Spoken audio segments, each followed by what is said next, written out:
Voilà, bonjour très chers amis téléspectateurs, bonjour tout le monde, bonjour Naba téléspectateurs, nous sommes à brancher, scotché sur les Dio Gagnant, SM Eriptir Télévision, émission Nabiso Jeudi Sport, émission Tolobelaka sur les actualités sportives Namboka Nabiso République démocratique du Congo. Fédération congolaise, il y a boxe. Ni nezole kanakata fédération congolaise ya boxe. Sinon stoyeba ke non et sengala ke salema na fédération congolaise ya boxe selon ba normes, selon ba texte o esengaki que ba candidat ba respecter yango.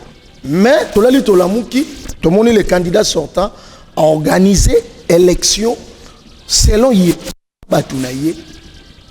Et est-ce que c'est comme ça que ça se passe. Dit de l'oling, on a réalisation, pena caméra, il y a émission Nabiso, Jeudi Sport, il y a Mukola Lelo. La raison pour laquelle on s'est déplacé, pour Nakoya Koluka, tout comprendre qu'est-ce qui se passe réellement dans Marabetali, élection dans la Fédération Congolaise, il y a boxe.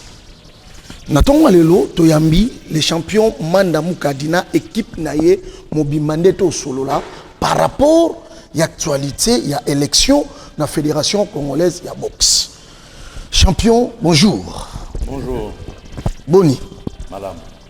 Voilà. Champion Tosepeli, Kouyambayo na Tonwa Lelo, à travers notre émission, j'ai dit sport, tout le bel par rapport à l'actualité, la Fédération Congolaise, il y a boxe. Mingi Zali Kambetali, élection, la Fédération Congolaise, il y a boxe.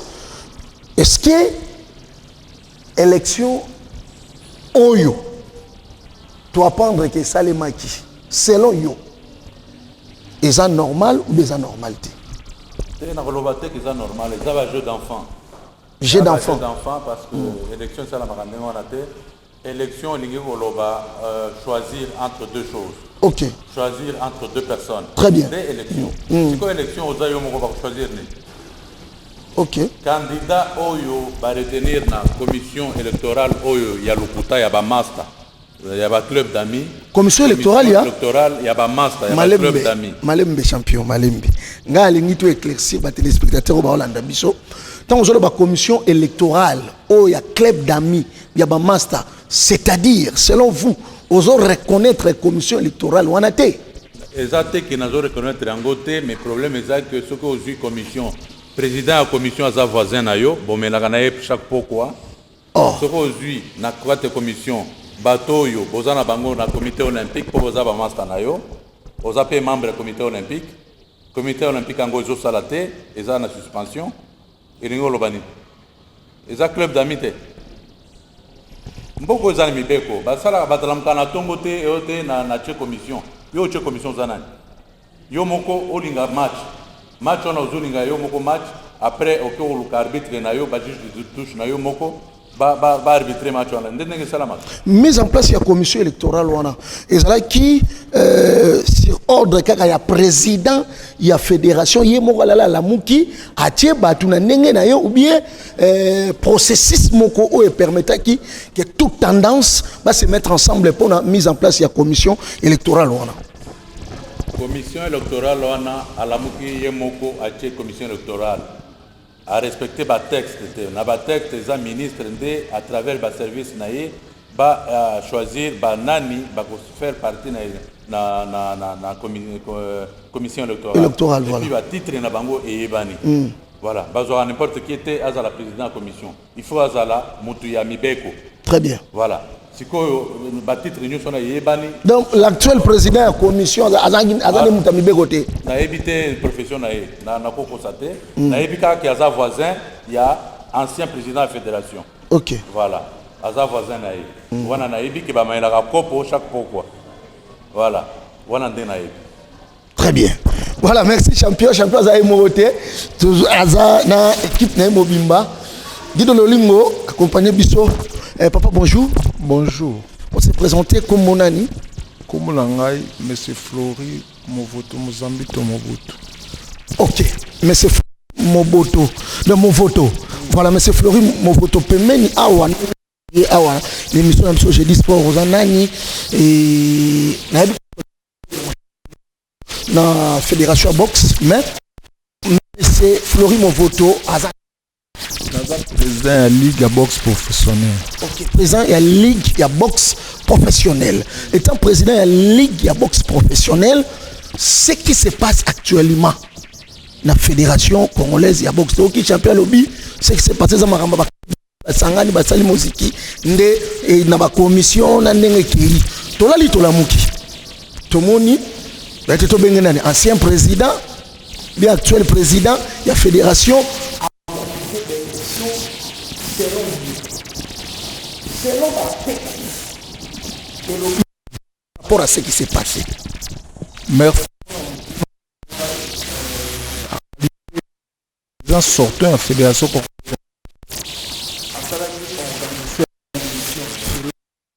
mais tout ça na bateau ba deuxième direction ba ministre ba qui appelé en ordre pour que commission na ya sala qui a club d'amis ba reconnaître yango te ba juste que commission mususu depuis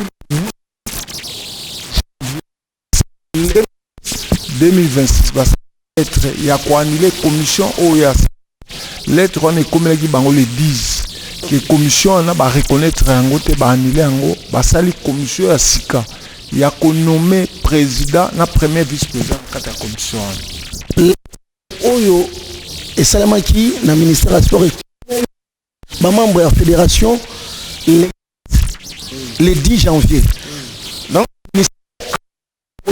commission oyo zalaki na oui mais malgré tout élection salamika élection salemi mais ce que biso toza vraiment très sengo makasi parce que ils ont ba autorité na biso comme le secrétaire général ministre bazana biso c'est qui veut tozo ko démontrer bango bayebi déjà que ça peut pas exister comme ça net na ba texte na biso eza deux mandats et si le kozonga lisute si ko ya sali deux mandats en réalité c'était prévu pas azonga lisute parce que tango déjà ba texte na biso ezoloba ba titre ezoreni biso na kati ya fédération congolaise de boxe na ba ligue ezoloba ke ça deux mandats okoki kozonga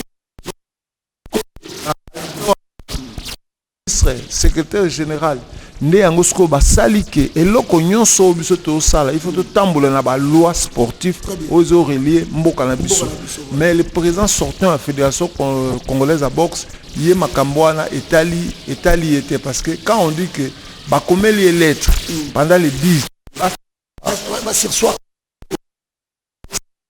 oyo bango ba nommé na kati ya fédération congolaise ya commission de la fédération congolaise de boxe c'était prévu avant alanda selon la loi wana ba instruction wana mais yé alanda ki angote d'abord a bloqué batu ba nani nyonso bayaki ba utaki ba province a bloqué bango ipa na ye basali ti tongo 6 heures ba bimi wana ba kena flat moko na Kasavubu ba kutandi kuna pour 1 heure du temps nde basali makambo ba en réalité toza vraiment très deuxième directeur général ministre baza vraiment saisi na makambo bientôt ba sanction ezokoya katina.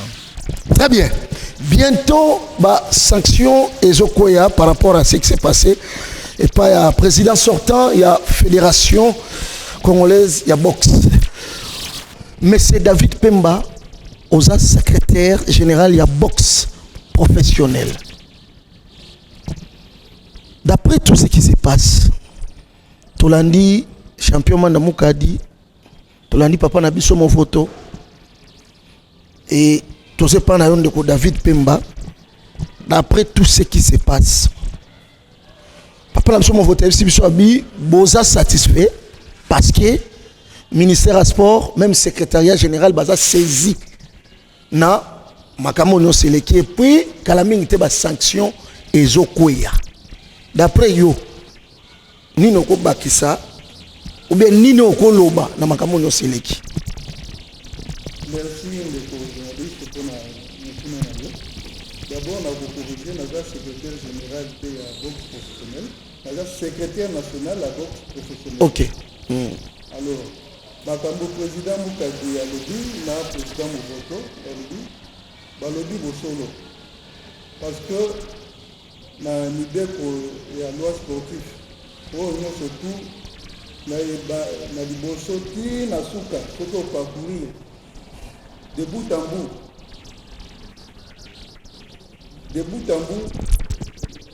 président sortant na comité na ye mobimba baviole mibeko ya loi sportive na statut oyo ya fédération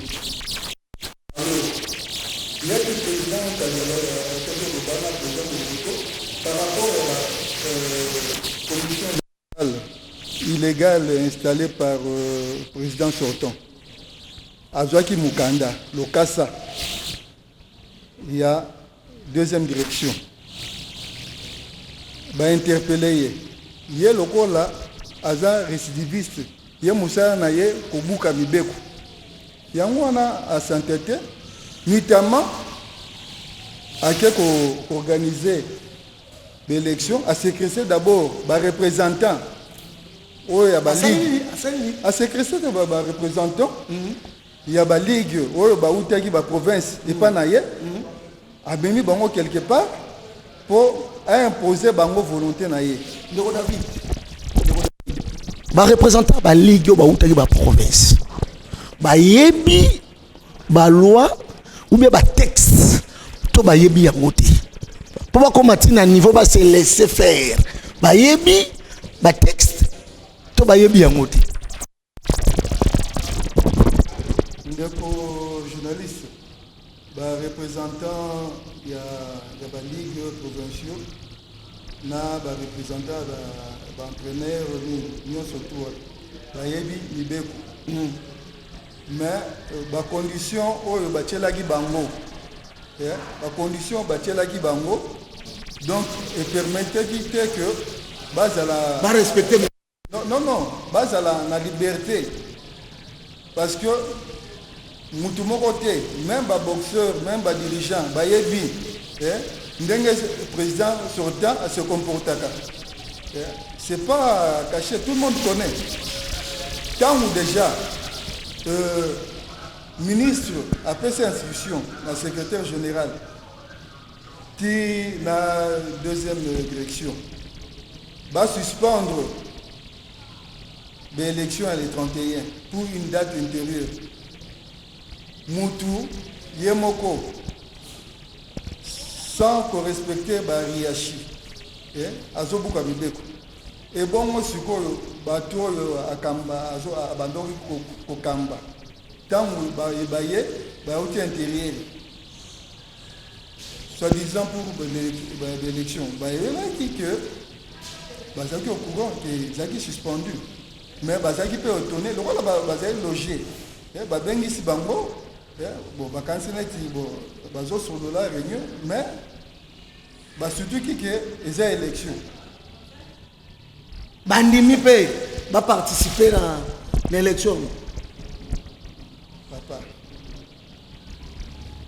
pona koloba ke bandimi et ça ndenge président Mukadi alobaki voilà na ba club d'amis club d'amis exacte que ba dirigeant nyonso tunde bazalaki wana soki otali pe korom ya bato bazalaki wana non bato wana pe mosusu bazali na qualité te donc bon pour nous qualifier ensemble on a évité ceux qui ont qualifié on est ni na milieu qu'on a vu donc qualification exacte voilà champion Tozongelio Tolandi secrétaire national il y a ligue professionnelle il y a boxe mais là moko oyo intéressé ngai yango nazongeli mutune pa na yo koyoka ke bandeko oyo c'est-à-dire ba représentant ba ligue provinciale ba bazalaki séquestré vrai ou faux d'après yo pour ngai ebele bazalaki séquestré parce que David Sanki bango na réunion et n'a pas un ndaku il y a ancien président de la fédération baibaki te ke eza pour élection mais babombi bango ti butu et puis 4h du matin baibisi bango non tokende siko pour na salle donc va surprendre bango donc ils ont utilisé ce qu'on appelle en droit le dol Ok. Le DOL.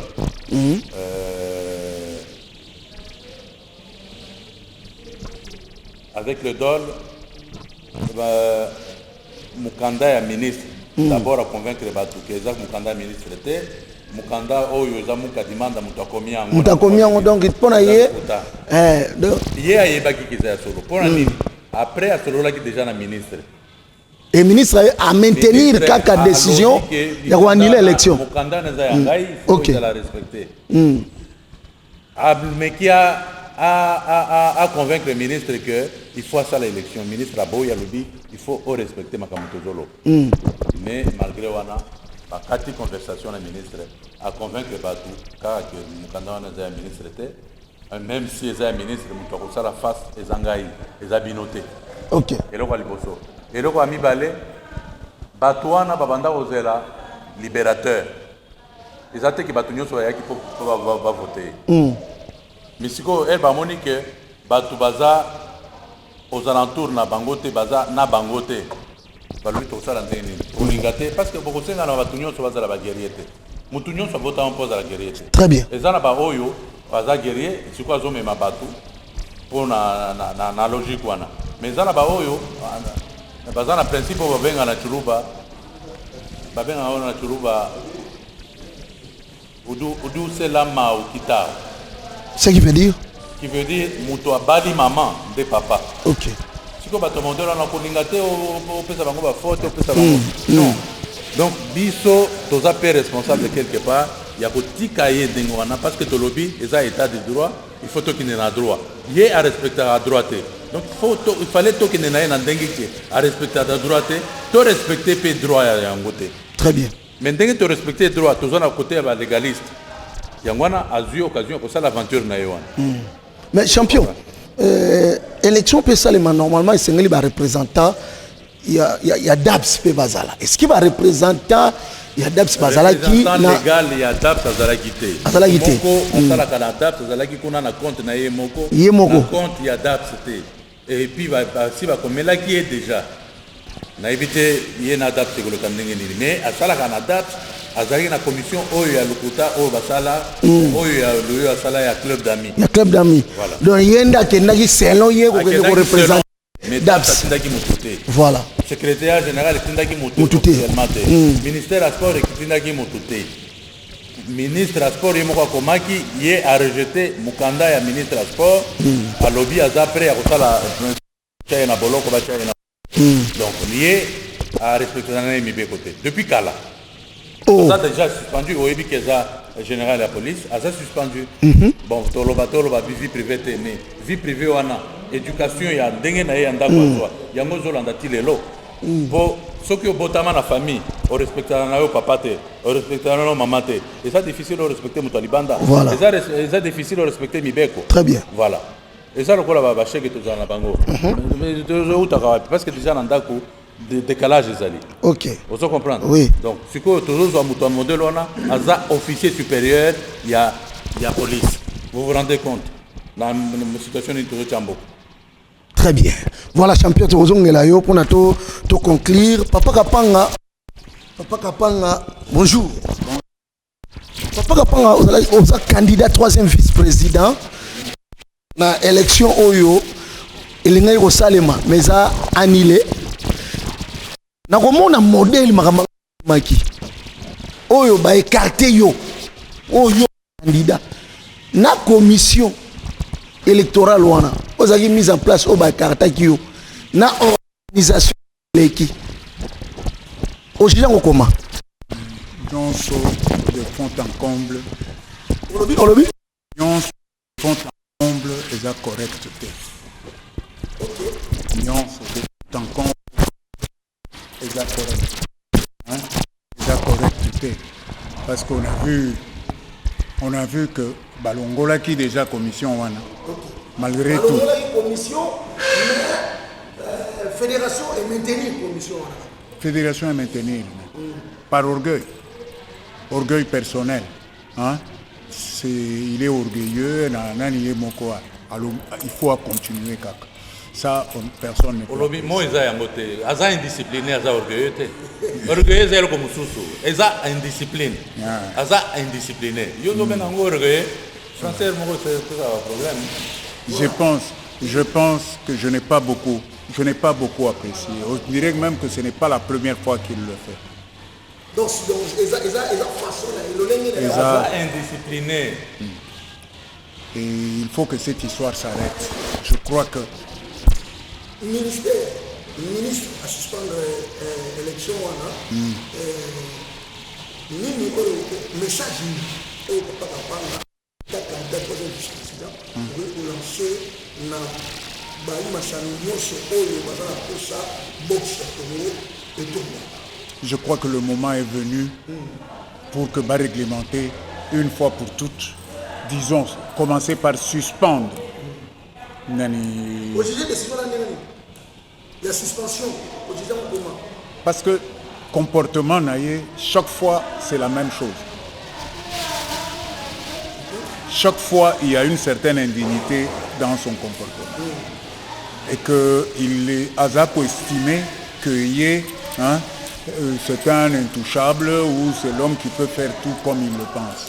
Il faut qu'on arrête cette histoire et que continuer comme ça la boxe comme on l'a fait autrefois. Voilà, merci Papa Kapanga, merci vraiment. Bon, Papa Movoto, tout le monde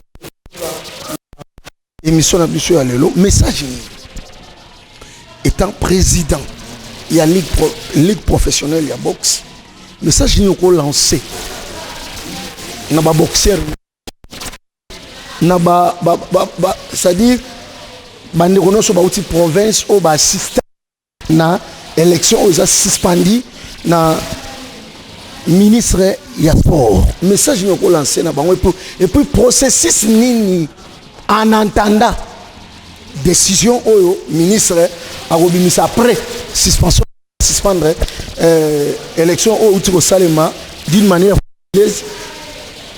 message na yo ezanini ba boxeur no soit même il y a pour na makamo no c'est l'équipe Fédération congolaise à boxe.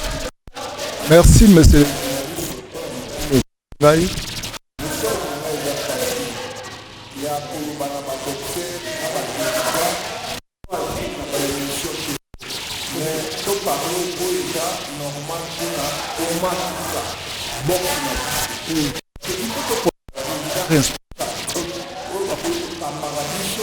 Niveau de la fédération, niveau anime. On ne peut pas cette fois-ci, on ne peut pas prendre.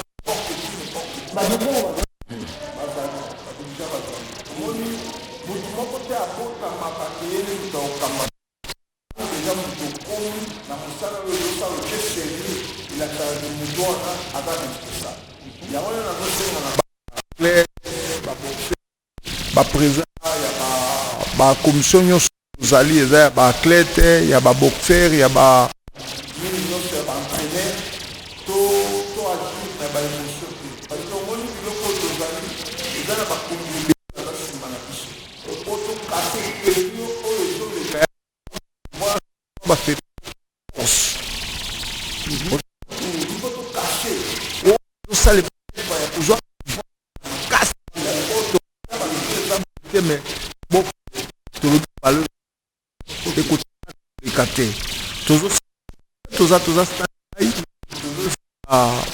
papa na biso, maman na biso, mokonzi na biso, oyo ministre ya sport, azozonga kalamine te tozo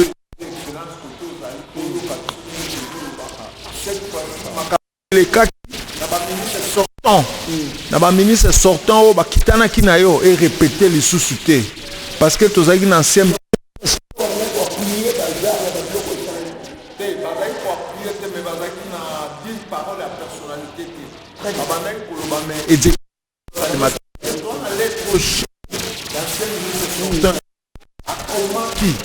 alobi na fédération congolaise alors mais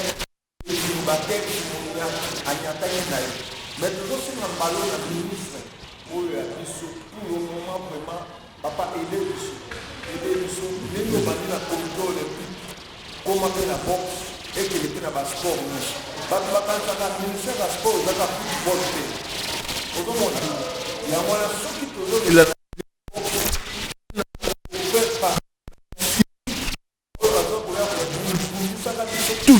makambo banani ndenge bureau eza te ata ring moko esa esombama te nini demanda et même temps na oloba ke na babato bolongolaki fédération congolaise à boxe ezalaka te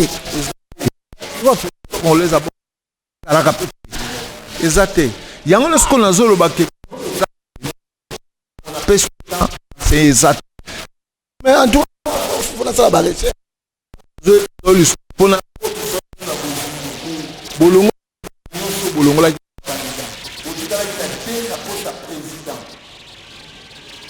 ye présent ntango ondimi mutu botiki na kati ya liste ke ye mpe apase etaki candidat mais ntango bamaponami ekobongo il faut bosignale ye na ye te bato bayebi ke ezalaki fédération congolaise ya boxe ezosala réunion na baprésident ya province bayebi ke baanilaki maponami mais abengi bango bakese baosala réunion mpona kosala baévaluation na ndenge ezali ke soki maponami efungwami bakokende boye ebaki nzoka ekomi makambo ya maponami esalemi moto bometenaki candidat ke bocompare esalemi aye kosutuka ce qui est grave ça ozosenga ministre otia tosisa makambo ya bainstitut oyo ndisa baélection badirigeant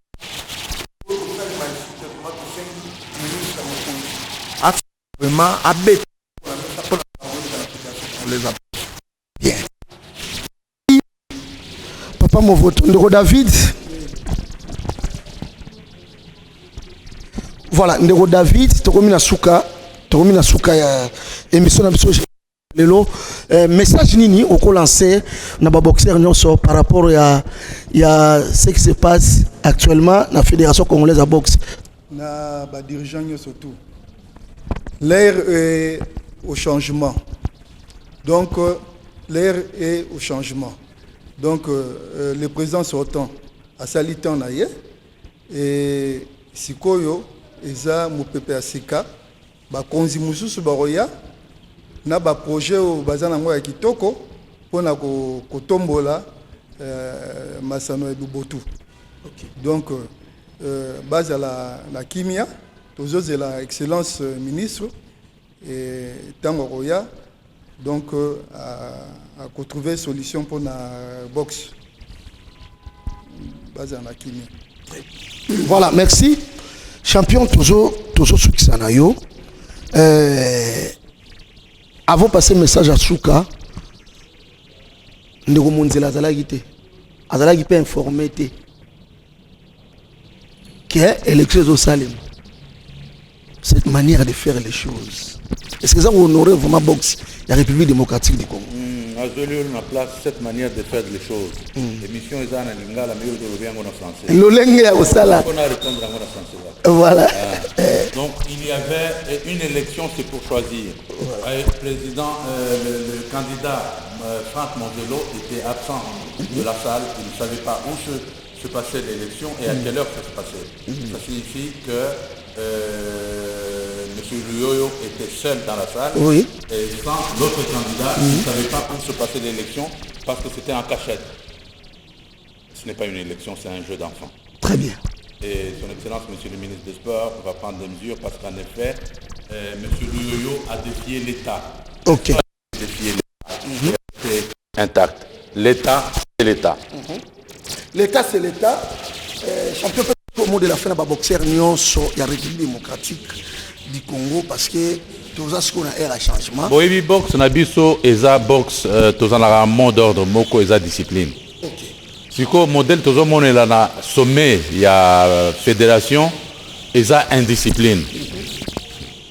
Président fédération, ex-président fédération a respecté ministre était sikoyo ndenge nini bino ba boxeur bokosenga bino ba coach bokosenga ba boxeur ba respecter bino ndenge nini bino ba boxeur bokosenga bana na bino ba respecter bino exemple nini exemple ya indiscipline donc eloko tokoloba il faut indiscipline wana esila et ministre azali l'état congolais azali oyo asalaka ke boxe ebima oyo asalaka ke mbongo ebima parce que eza mbongo mutu te mutu abotama millionnaire awaza te oyo papa na ye atikala ye boxe mpo azwaka mbongo ya million ya boxe abimisaka baboxeur ezaka mbongo ya l'état l'état mutu alobi élection wana bokata yo lobi ekosalama mais sikoyo osala élection eza asbel il faut tout expliquer batou asbel elingi oloba nini association sans but lucratif et asbel il y a ce n'est pas la même chose avec les autres asbel parce qu'on doit confondre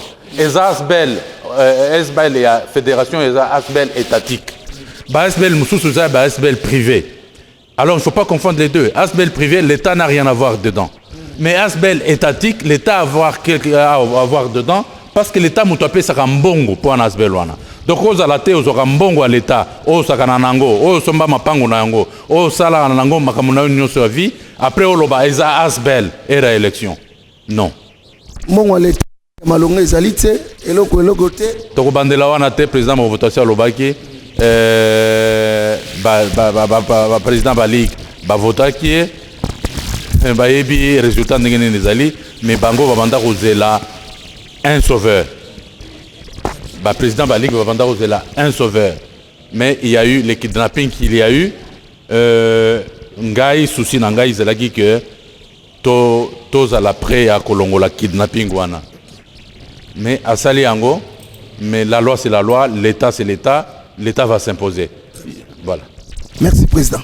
Voilà, merci très chers amis téléspectateurs, merci de nous Zaki branché scotché sur Ritir et SM Télévision pour nous la émission d'Abisso jeudi sport donc élection de la fédération congolaise ya na site Holandi éviter la biso sur na bango na plateau na biso jeudi sport makamo ko suka wate to luka to landela ministre décision ni na rejoa ndenga suspendre élection phase de décision mususu et to accompagner makambo yo kino suka kino les sauveurs akoya na fédération congolaise ya boxe.